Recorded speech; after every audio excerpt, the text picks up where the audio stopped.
Lo dijo en la primera hora. Un tema que ayer se quedó en el tintero y que me decía el apreciado colega Omar Caiza Luisa que no me olvide de comentarlo, ya no pudimos comentarlo ayer, lo comentamos el día de hoy. Porque durante la jornada del martes, el Pleno de la Asamblea Nacional aprobó una resolución con 121 votos a favor y solo una abstención.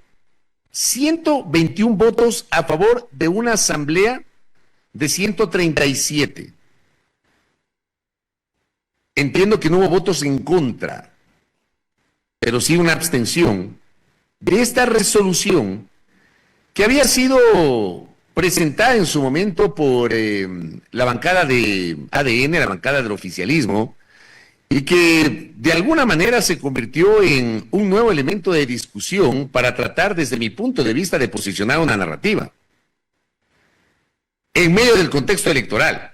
O sea, resulta que se han generado algunos temas que han saltado en medio del contexto electoral y me parece muy cuestionable, y no podemos perder el sentido crítico de aquello, el que tanto del lado del gobierno cuanto del lado del correísmo, tomando en cuenta que estos dos sectores políticos son los que se verán las caras en la segunda vuelta electoral del 13 de abril, están tratando de posicionar determinadas narrativas que evidentemente tienen un tufo de oportunismo político electoral. Una de esas decisiones o de estas propuestas que tienen ese tufo de oportunismo político electoral era esta. Más adelante vamos a hablar con el asambleísta Ferdinand Álvarez, que fue el proponente original de este proyecto de resolución ante el Pleno de la Asamblea Nacional, que tuvo modificaciones. Las modificaciones fueron impulsadas por el asambleísta Otto Vera, que también ya mismo estará con nosotros. Primero Otto Vera y luego Ferdinand Álvarez estarán con nosotros en entrevistas ya mismo para hablar de este tema y otros temas también vinculados al desarrollo de la campaña y por supuesto a la agenda legislativa. Pero lo de la Asamblea termina siendo un pronunciamiento netamente institucional, es un pronunciamiento político que no tiene eficacia jurídica, y si ustedes revisan la resolución, no es que esa resolución era de imperiosa necesidad para que el Ejecutivo pueda pedir apoyo internacional. Vamos a revisar la resolución aprobada por el Pleno de la Asamblea Nacional. Como digo, fue una decisión aprobada mayoritariamente en una asamblea de 137, 121 votaron a favor y solo hubo una abstención. Póngame la primera captura, que es el primer tramo de la resolución, que es este, los primeros 4 artículos. Pónganle en ojo al texto del proyecto de resolución que finalmente fue aprobado. Artículo 1. Reafirmar el compromiso de esta Asamblea Nacional con la lucha contra el crimen organizado, tanto a nivel nacional como transnacional, como ya lo ha venido realizando, realiza y realizará mediante la implementación de acciones coordinadas con el Estado, destacando la importancia de fortalecer las estrategias de seguridad y la cooperación institucional e internacional para garantizar la paz, el orden público y la protección de los derechos ciudadanos, con el objetivo de erradicar las estructuras criminales que amenazan la estabilidad del país. Reafirmar el compromiso.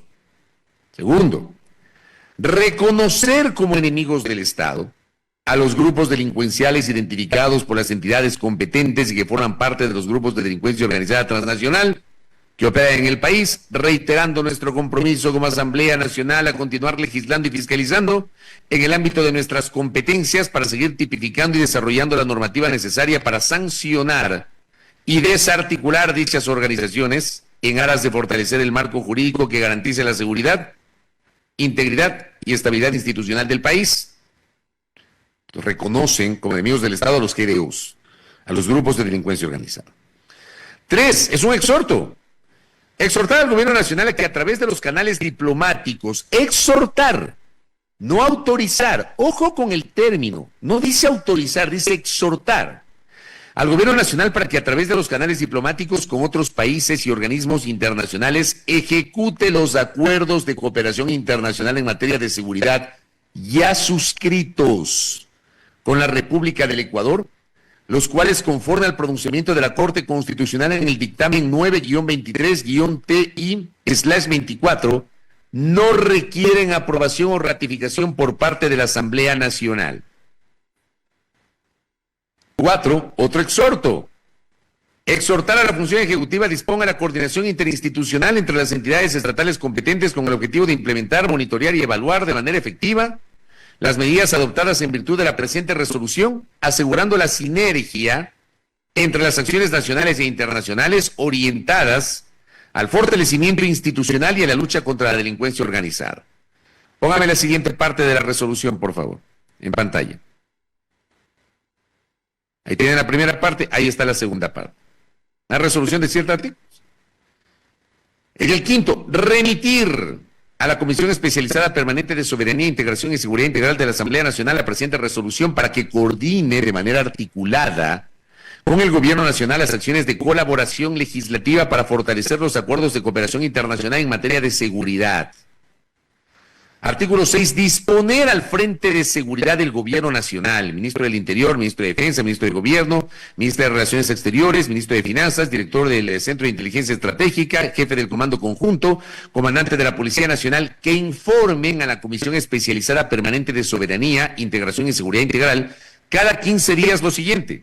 A. Las acciones y resultados de los acuerdos bilaterales, regionales e internacionales en materia de seguridad. B. El estado de las relaciones bilaterales en materia de cooperación en seguridad con todos los países con los que el Ecuador haya suscrito acuerdos en los últimos 3 años. C. Estado de las relaciones bilaterales en materia de seguridad con Colombia y Perú.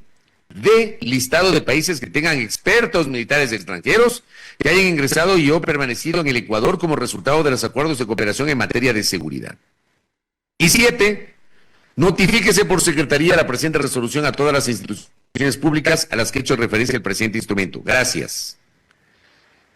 En ninguna parte dice autorizar. En ninguna parte.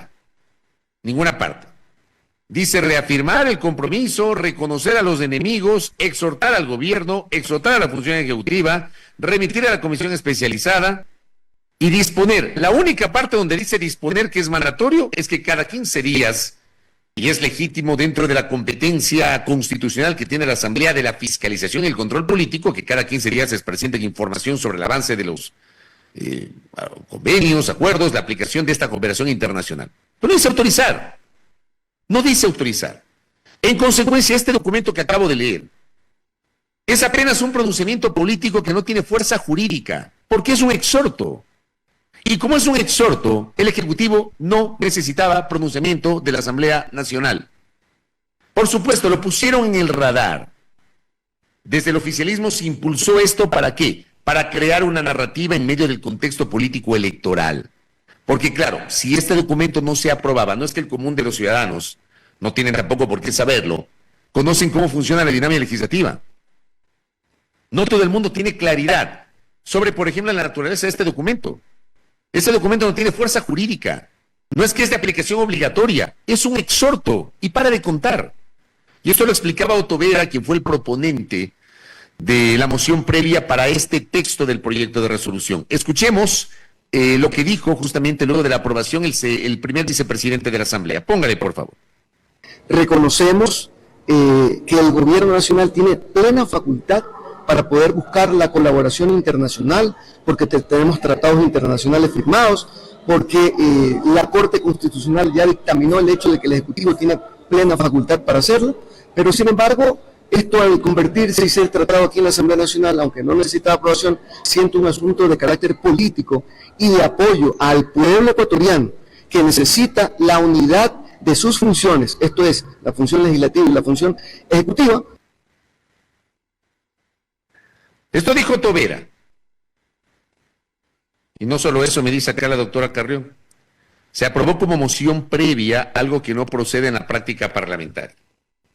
Ahí tienen otro tema de discusión dentro de la técnica legislativa. Pero ya, se aprobó. Se aprobó y salieron de esto. Esto no se precisaba. Se aprobó, bueno, ya lo aprobaron. Ya está el exhorto. El exhorto es un pronunciamiento institucional. Ya no tienen pretextos. Ya no existen pretextos. Ahora el país necesita saber con quiénes se va a generar esa cooperación internacional. Hay un estatuto que está vigente Desde el tiempo del presidente Lasso, el presidente Guillermo Lasso firmó un estatuto de cooperación con Estados Unidos, que fue luego ratificado por el presidente Daniel Noboa, luego de que la Corte Constitucional, pese a que algunos sectores políticos que están representados igualmente en la actual Asamblea Nacional insistían en que se requería el pronunciamiento de la Asamblea Nacional. La Corte Constitucional emitió una resolución, un pronunciamiento, señalando que no se precisaba la autorización de la Asamblea Nacional o la ratificación de la Asamblea Nacional. Y el presidente Noboa ratificó ese documento. Está vigente. Como está vigente, ¿cuáles son en este momento los acercamientos que hay con Estados Unidos, que es el país con el cual se tiene cooperación internacional? Ya ha habido un acercamiento, ya hay una coordinación, ya van a venir a la vuelta de la esquina los SEALs o un equipo SWAT, o quién va a venir a cooperar con nosotros en la lucha contra el crimen organizado. Yo creo que eso es de fondo. Más allá de este pronunciamiento que, como digo, es netamente lírico, es un pronunciamiento político y para de contar. Pero me alegró que la Asamblea haya emitido un pronunciamiento, porque de lo contrario, aquí evidentemente se hubiese instalado la narrativa de que un segmento de la Asamblea Nacional, si es que no se aprobaba esta resolución, le está haciendo el juego a los grupos de delincuencia organizada. Creo que la Asamblea tomó una decisión adecuada para desmontar una narrativa que se pretendió posicionar en el contexto de la segunda vuelta electoral. El ministro de Gobierno ha dicho que se está hablando también con Italia. Con Italia hay algún tipo de convenio, hay algún tipo de entendimiento jurídico ya, o recién están hablando para ver de qué manera se hace la cooperación. Ya no tienen pretexto alguno. Tienen instrumentos que están vigentes, tienen el aval de la Corte Constitucional, no precisan el aval de la Asamblea Nacional. La Asamblea Nacional en su momento les aprobó todo lo que se derivó de la consulta popular. Ya no hay pretexto. La pelota está en la cancha del Ejecutivo a través de las Fuerzas Armadas y de la Policía Nacional. Yo cuestiono esta instalación de narrativas de los unos y de los otros. Estoy empezando justamente por esta resolución. ¿Qué dijo el ministro de Gobierno ayer, abordado por colegas en la Asamblea Nacional, a propósito del texto aprobado? Póngale, por favor, a José de la Gasca. Quienes le dieron la espalda en un primer momento a la cooperación internacional con respecto a la lucha que estamos librando como Estado, como país, contra el crimen organizado transnacional. Ayer ha salido una resolución que no era la nuestra, que trata de recoger el espíritu de lo que nosotros queríamos, pero siempre politizando. Pero a mí me alegra por lo menos que se hayan dignado en tener ese mensaje a favor del país, porque es el mensaje que le están mandando a la comunidad internacional. Aquí nos están viendo todos los países, aquí nos está viendo la comunidad, los países que luchan también contra la comunidad internacional, los países que queremos que nos ayuden, que nos tiendan la mano. ¿Usted cree que los carteles solamente son de aquí y son siempre de aquí? Ese es el mensaje que hay que enviar como país. Y esa fue la idea detrás de venir a la Asamblea para mandar un pronunciamiento al unísono, como ocurrió cuando se emitió el decreto 111, que salió hasta un pronunciamiento de la Corte Constitucional y de aquí mismo en la Asamblea. Yo me alegro que hayan recapacitado, espero que lo hagan, que no le den la espalda al país tan seguido, y más bien que de vez en cuando alineen sus intereses con lo que estamos haciendo.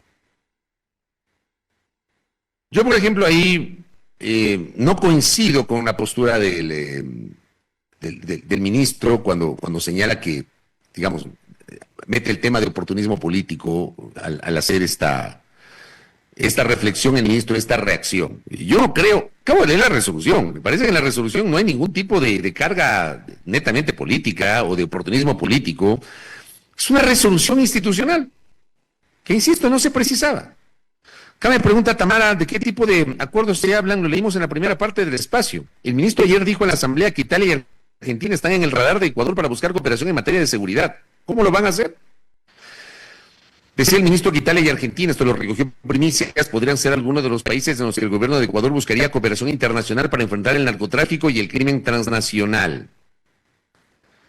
El ministro de Gobierno calificó como iluso pensar que los Navy SEAL de los Estados Unidos, yo decía, hablé de los SEAL hace minutos, solamente para, digamos, ilustrar, o que se pueda entender qué tipo de cooperación estamos en la expectativa de que se nos diga que va a haber.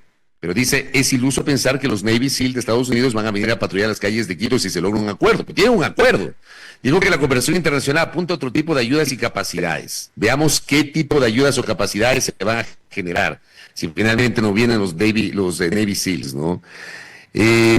Acá Carlos Páez dice, el ministro de la Política criticando al espacio político. Es un pronunciamiento político. O sea, ¿qué esperan de la Asamblea Nacional con ese tipo de pronunciamientos? La Asamblea Nacional es el espacio más político del país. Es parte de su naturaleza. Entonces, como que no tiene mucho sentido criticar un pronunciamiento político de un organismo netamente político. Y Andrés dice, no han de perderse, asistimos estos últimos días a una puja, un posicionamiento de narrativas entre los dos principales poderes del Estado. En un caso manejado por la Revolución Ciudadana y el otro por ADN, en la figura del candidato presidente Daniel Noboa. Todo esto contamina la campaña electoral porque no permite que los ecuatorianos conozcan o debatan propuestas. Nos quedamos en el tema del momento. ¿Por qué se origina esto? Porque la institucionalidad no supo poner un freno al jefe de Estado y permitió y sigue permitiendo que mezcle su doble función presidente-candidato, y la campaña electoral en la práctica termina siendo un forcejeo de hechos políticos en los que no se divisa la línea que separa el partidismo de la institucionalidad. Gracias por este aporte. Acá también Melania me dice, es importante la forma en la que se aprobó, porque no se entiende cómo todos los sectores se ponen de acuerdo para salir con este tema a tablas. En otros momentos, cualquiera de las fuerzas políticas hubiese argumentado diciendo que no procede una moción previa para una resolución. Si el argumento es que el asunto debía pasar a la comisión, solamente eso debía haberse resuelto y no exhortos ni otro tipo de pronunciamientos. Interesante lo que dice un especialista en esta materia. Pues ya no tienen pretextos. Ya está. El pronunciamiento institucional ya está, que como digo, no sirve para otra cosa que no sea establecer la visión política de la Asamblea Nacional porque el Ejecutivo no lo necesitaba. Intento del gobierno para posicionar una narrativa. Como tenemos del otro lado, porque como les decía al inicio del comentario, y como decía Andrés también en el comentario, aquí tenemos los dos bandos que en el contexto de la segunda vuelta tratan de posicionar narrativas. ¿Cómo es que al correísmo, a Revolución Ciudadana, se le iluminó la mente y ahora sí se acordaron que en 2021 el entonces asambleísta y hoy alcalde de Quito, Pavel Muñoz, presentó un proyecto de reforma de enmienda constitucional, porque el término es enmienda, presentó un proyecto de enmienda constitucional para establecer claramente en la Constitución que el dólar es la moneda de curso legal en nuestro país? Póngame, por favor, la comparación entre el texto vigente y el proyecto de enmienda. Como digo, esto no es reciente, esto no se ha generado de un día para otro. El que dice texto vigente y el que dice proyecto de enmienda. Eso es, muchas gracias. A ver, en pantalla ustedes tienen el artículo 303, a la izquierda el texto vigente, para quienes me siguen en Facebook y YouTube, a la derecha el texto propuesto. ¿Qué dice el 303 de la Constitución? La formulación de las políticas monetaria, crediticia, cambiaria y financiera es facultad exclusiva de la función ejecutiva y se instrumentará a través del Banco Central. La ley regulará la circulación de la moneda con poder liberatorio en el territorio ecuatoriano. La ejecución de la política crediticia y financiera también se ejercerá a través de la banca pública. La propuesta de enmienda, que está a su derecha, se mantiene toda la primera parte hasta donde dice el Banco Central. Se elimina la frase que dice, la ley regulará la circulación de la moneda con poder liberatorio en el territorio ecuatoriano y se pone, el dólar de los Estados Unidos de América es la moneda oficial y de libre circulación en el territorio ecuatoriano. Gracias. Ojo que nosotros nos dolarizamos el 9 de enero del año 2000. En septiembre del año 2000 dejó de circular de forma definitiva el sucre. Pero para enero del año 2000 nos dolarizamos. Ahí empezó esta decisión de última hora, más allá de que hoy al presidente Maguad lo ponen como una suerte de prohombre que le salvó la economía del país, cuando lamentablemente hay que leer toda la historia. Toda la historia. La dolarización era un proceso en el cual el presidente Maguad no creía y lo utilizó como la última tabla de salvación cuando la economía ecuatoriana estaba pulverizándose. Cuando tuvimos el feriado bancario, congelamiento de los depósitos, tuvimos una serie de factores exógenos, de factores externos que terminaron afectando a la economía ecuatoriana. Tuvimos además una toma de decisiones inadecuada por parte del gobierno de la época con su frente económico y al final tuvieron que dolarizar y dolarizaron carísimo a $25,000. A 25,000 sucres el dólar. Dolarizaron carísimo. De eso han pasado 25 años. Y yo fui testigo, como les he relatado en varias ocasiones, de buena parte del debate de la Asamblea Constituyente de Montecristi. Y este tema se debatió en la Constituyente. Por supuesto, era un momento distinto con una visión ideológica distinta. Recordarán ustedes quienes dominaron la Constituyente de Montecristi. Y decidieron no incluir al dólar dentro de la Constitución. La palabra dólar. Decidieron no poner que el dólar es la moneda de curso legal en el Ecuador. Decidieron poner el texto que acabamos de revisar. En 2021, luego de las elecciones presidenciales, Pavel Muñoz plantea este proyecto de enmienda constitucional. En 2022 recibió el aval de la Corte Constitucional que estableció la vía para poder tramitar este proyecto. Es decir, la Corte Constitucional, frente a un proyecto de modificación constitucional, dice, esto es enmienda, esto es reforma o esto necesita asamblea constituyente. Eso hace la Corte Constitucional. Entonces la Corte en 2022 dijo, señores, esto se puede tramitar como enmienda. ¿Cómo es el trámite de la enmienda? Viene el primer debate, tiene que transcurrir un año para el segundo debate, y tiene que ser aprobado con mayoría calificada de las 2/3 partes. Para la próxima Asamblea Nacional, tendría que ser aprobado con 101 votos del futuro pleno de la Asamblea Nacional. Esa es la naturaleza de la enmienda. En cambio, para la reforma, tiene el primer debate, el segundo debate 3 meses después, se aprueba con mayoría absoluta y luego se somete a un referéndum ratificatorio. En el caso de este texto que acabamos de leer, la Corte dictaminó que es enmienda. Pero eso se sabía desde 2022. Resulta que hoy, muy convenientemente, así como el Ejecutivo hizo con esta resolución que acabamos de dar lectura sobre el tema de la cooperación internacional, resulta que la administración de la Asamblea, que es dirigida por Revolución Ciudadana, y frente a este nuevo fantasma, otra vez la vieja confiable de la desdolarización de la economía en medio de la campaña, reactivan un tema que estaba ahí en el archivo. Generó una explicación Paola Cabezas, asambleísta de Revolución Ciudadana, sobre este tema. Póngame, por favor, a Paola Cabezas. Siempre, usted sabe que los temas se tratan en el CAL dependiendo quién presida la Asamblea Nacional. Y desafortunadamente no había interés seguramente de los presidentes que pasaron para tratar una enmienda bien importante. Más allá de que si sea en el momento o no, yo creo que es fundamental. Porque en el escenario político se habla de la necesidad del fortalecimiento de la dolarización. Bueno, de la Asamblea pues se da un mensaje. Fortalecer la dolarización pasa primero por reconocer al dólar como moneda nuestra, que la acogimos. Y creo que eso, moneda oficial, gracias. Y creo que ese es el primer gran paso. Y tiene que ser que la Asamblea, por ejemplo, en una coyuntura electoral, el gobierno decide poner un cambio del orden del día a través de sus asambleístas para tratar el tema del apoyo, porque todavía no entendemos, y hoy vamos a debatir eso. Acompáñenos. Porque nadie, y yo creo que ya te hablan de la coyuntura política, es importante que tratemos ese tema.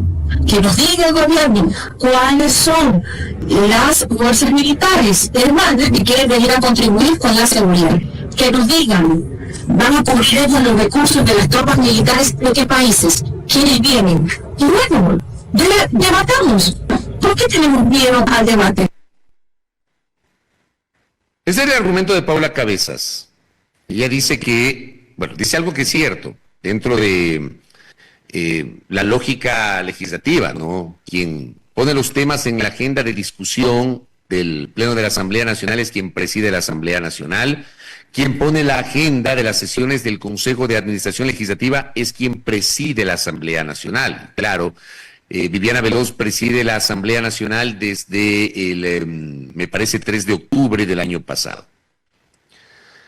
Pero ahora, en el contexto de la segunda vuelta electoral, deciden plantear este tema y desempolvarlo. Y ese es el punto. Deciden desempolvarlo en medio de la segunda vuelta electoral para tratar de desmontar la arremetida que han recibido en torno, claro, vuelve a aparecer el fantasma de la desdolarización de la economía. Allí citan un texto que ha escrito Diego Borja en el año 2000, que habla de cómo salir de la dolarización de forma ordenada y no morir en el intento. Me parece que es un trabajo académico que hizo Diego Borja hace 25 años. Pero citan ese trabajo de hace 25 años para tratar ahora, siendo candidato a la vicepresidencia, de instalar la narrativa de que si gana el correísmo, se vendrá la desdolarización de la economía. Vean, yo les digo una cosa. Comentario de quien les habla. El correísmo gobernó 10 años. Parte de esa etapa de gobierno tuvieron precios altos de petróleo. El tema de los precios altos de petróleo permitió generar inversión pública, etcétera. Todos saben lo que pasó durante los 10 años. Pero durante esos 10 años, y sabiendo que el entonces presidente de la República, Rafael Correa, no creía y no cree en la dolarización, no se le ocurrió desmontar la dolarización, teniendo todos los poderes y teniendo apoyo popular. Porque Correa gana la elección de 2006, gana la instalación de la Asamblea Constituyente, gana la ratificación de la Constitución, gana la elección del 2009, gana la consulta popular del 2011, gana la reelección de 2013. Todos sabemos que esto es real. Y con esos números y con ese apoyo, pese a que no creía, y lo ha dicho públicamente el economista Correa, en la dolarización de la economía, no se le ocurrió desmontar la dolarización de la economía. En 25 años no nos hemos desdolarizado, porque además está claro que una gran mayoría de ecuatorianos y ecuatorianas no queremos volver a padecer lo que ya padecimos en el año 99. Yo les invito a los más jóvenes a que revisen la historia. La peor crisis económica de este tramo de la historia contemporánea del Ecuador, en el año 99, donde se pulverizó el poder adquisitivo de los ecuatorianos, donde la crisis económica obligó a la expulsión de 3 millones de ecuatorianas y ecuatorianos que buscaron mejores días en el exterior. Y cómo las remesas de los migrantes de pronto se convirtieron en parte del sustento de la economía ecuatoriana. Pero hoy se trae un fantasma, que es el de la desdolarización, recogiendo declaraciones antiguas o recogiendo un texto que data de hace 25 años, cuando está claro que la situación hoy es distinta. Yo no encuentro un escenario político como para que se les ocurra, en serio, apuntar a la desdolarización de la economía. Opinión. Respeto a quienes opinan lo contrario. Y creo que es legítimo que salgan los voceros del correísmo a argumentar sus posturas y a negar esta narrativa que se está desmontando. Que es lo que yo cuestiono. Cuestiono que hoy, claro, se acordaron que tenían un proyecto en el archivo de la Asamblea. Se acordaron y lo sacan justo en el contexto de la segunda vuelta electoral. Eso también tiene un tufo de oportunismo político electoral. Porque ¿saben qué va a pasar? Recién el día de hoy, la Asamblea Nacional va a integrar una comisión ocasional para tratar este tema. La comisión ocasional tendrá que elaborar el informe para primer debate.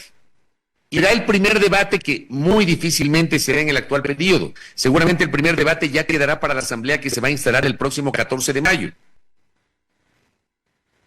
Y una vez que se dé el primer debate tiene que pasar un año para ir a la segunda y definitiva discusión. No es inmediato. No es que esto ya inmediatamente lo pones en la agenda y en pocas semanas ya lo vas a aprobar. No funciona así. No funciona así. Pero ya colocan igualmente una narrativa. Se aprovechan de un momento político para desempolvar un tema que creo que no se habían acordado. Y lo desempolvan para tratar de contrarrestar aquellos señalamientos de que quieren desdolarizar la economía. Entonces yo también les invito a ustedes a que tengamos un juicio crítico sobre este tipo de actitudes oportunistas de los unos y de los otros, de los dos bandos, en medio como siempre los ciudadanos, aprovechando obviamente determinadas alternativas, colocar ahí en el imaginario de la gente discusiones para tratar de aprovechar el momento político electoral en una carrera o en una disputa de cara a la segunda vuelta electoral. Y para cerrar el comentario, entiendo que el asambleísta Tolera no aparece, vamos a ver si aparece. Ya voy a leer algunos mensajitos de nuestra audiencia, aquí echando jarabe de lengua con la audiencia, para cerrar este tema. Póngame el comunicado del Consejo Nacional Electoral, por favor. Ayer el Consejo Nacional Electoral sacó este comunicado que está en su pantalla. El CNE, la ciudadanía, frente a las declaraciones de ciertos actores políticos que sin sustento técnico ni jurídico intentan distorsionar y deslegitimar los resultados electorales, el Consejo Nacional Electoral expresa su enérgico rechazo. Las elecciones del pasado 9 de febrero se llevaron a cabo con altos estándares técnicos y total transparencia, lo que ha sido reconocido por las misiones de observación internacional. El acceso a la información en todas las etapas del proceso electoral, así como la transmisión y procesamiento de resultados, fueron proporcionados en tiempo real a través de los diferentes mecanismos otorgados a los candidatos, a las organizaciones políticas, a los observadores nacionales e internacionales, medios de comunicación y a la ciudadanía en general. En este contexto, dando cumplimiento a las garantías del debido proceso y a la seguridad jurídica, los sujetos políticos, en caso de inconformidad con los resultados, tienen el derecho de interponer los recursos legales ante las instancias competentes. El CNE se compromete una vez más con el pueblo ecuatoriano a defender cada voto depositado en las urnas, pues el respeto a la voluntad popular es un principio fundamental de las democracias. Esto dice el comunicado del Consejo Nacional Electoral. Muchas gracias. ¿Cuál es el contexto de este comunicado? Resulta que ayer convoca una rueda de prensa el ex consejero del Consejo de Participación Ciudadana y Control Social, Juan Esteban Guarderas, en la que presentó ahí un documento en Excel para demostrar a los medios de comunicación que hubo fraude electoral en la primera vuelta y que afectó ese fraude al 6% de los votos. Diario El Universo publicó la nota. El ex vocal del Consejo de Participación Ciudadana y Control Social, Juan Esteban Guarderas, aseguró que junto con su equipo técnico determinó que hubo fraude electoral en la primera vuelta presidencial en más de 5,000 actas de escrutinio, lo cual habría afectado al 6% de la votación. Guarderas, en rueda de prensa, explicó que tiene un programa, ojo con este detalle, tiene un programa que conecta a la nube de los resultados del Consejo Nacional Electoral y procesa los datos. Y existen evidencias para demostrar que hubo fraude, pues en algunas zonas rurales del país se determina que hubo 0% de ausentismo, pero ese ausentismo se asigna a determinado candidato y con ello cambian los resultados. Esto dicho ayer el señor Guarderas y aparece el CNE con este comunicado que acabamos de dar lectura. Y parto sobre lo primero. ¿Tienen evidencias del fraude?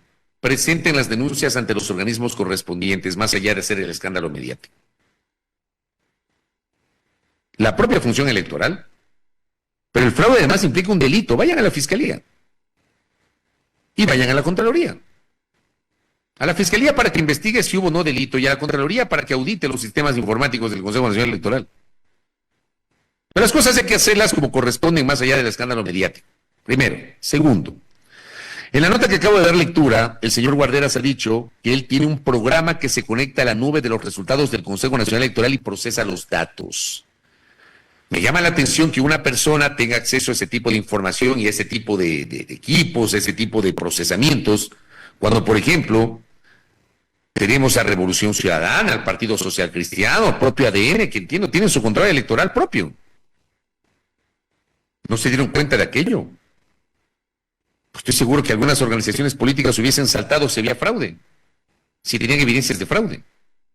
¿De dónde aparece esto de que con un sistema de procesamiento se conecta directamente a la nube y se accede a los datos y se calcula en tiempo real y se establece que efectivamente se robaron el 6% del total de los votos para favorecer a determinada candidatura? Porque lo que está diciendo el señor Guarderas es que hubo fraude porque con ese 6% el presidente de la República hubiese ganado la elección en primera vuelta. Ese es el resultado, o esa es la conclusión de la comparecencia en una rueda de prensa el día de ayer.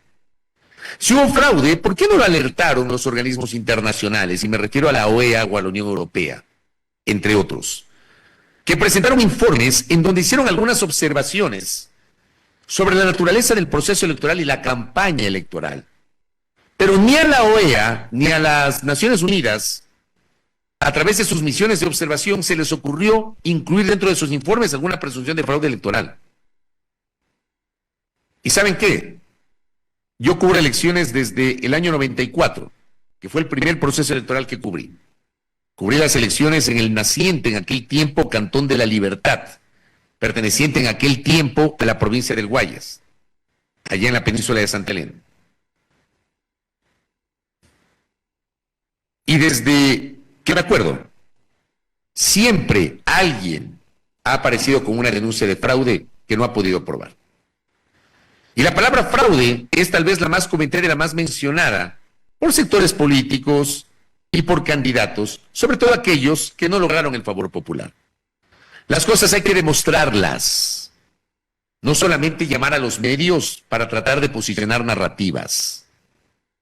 Hemos sido críticos del trabajo del Consejo Nacional Electoral sobre varios espacios, pero en este caso en particular, y lo dije desde el día después de las elecciones, el 10 de febrero pasado, el escrutinio fluyó de forma tan rápida, no hubo ningún apagón, no hubo ninguna duda que genere la naturaleza justamente del conteo de votos, que esa misma noche los actores políticos reconocieron los resultados. La señora Luisa González y luego, con su silencio implícito, el Ejecutivo respecto del resultado de la primera vuelta electoral. Si tienen denuncias de fraude, presenten las pruebas correspondientes porque son quienes denuncian los que tienen la obligación de probar si efectivamente se cometió un fraude electoral. Pero es esta narrativa insistente de tratar de posicionar en el imaginario de la gente que un proceso electoral no fue transparente porque no les gustó los resultados electorales. Pero aquí Darío Dávalos pregunta si es un hacker. Por este detalle que acabo de leer, les vuelvo a leer, es que me parece llamativo. Tiene un programa, el denunciante dice que tiene un programa que se conecta a la nube de los resultados del Consejo Nacional Electoral y procesa los datos. Entonces, claro, Darío pregunta si es un hacker. ¿Y cómo sabemos que él está manipulando un sistema gubernamental para sostener el fraude? Buenas inquietudes, ¿qué hace Darío?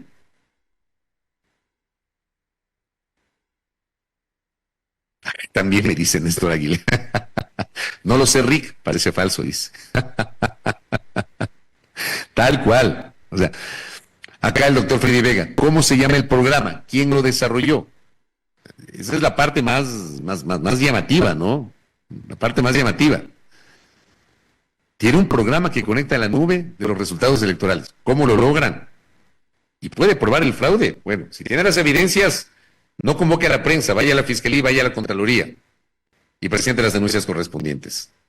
O sea, pero es esto de colocar determinadas narrativas. Pero además, y para cerrar, en lo personal, a mí me parece que el señor Guarderas, que tiene legítimo derecho de llamar a los medios, de recibir cobertura, de hacer las denuncias que él considere, por supuesto, al hacerlo se expone a la crítica pública, porque es así, se expone al escrutinio público, por supuesto que sí.